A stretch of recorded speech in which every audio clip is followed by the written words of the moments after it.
أعوذ بالله من الشيطان الرجيم. بسم الله الرحمن الرحيم. واتل عليهم نبأ إبراهيم إذ قال لأبيه وقومه ما تعبدون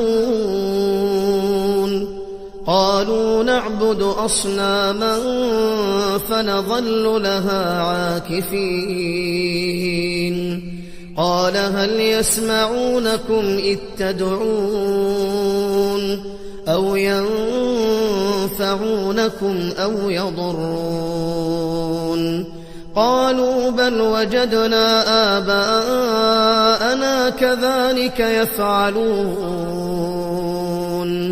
قال أفرأيتم ما كنتم تعبدون أنتم وآباؤكم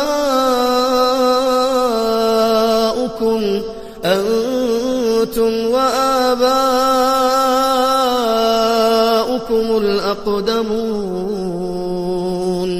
فإنهم عدو لي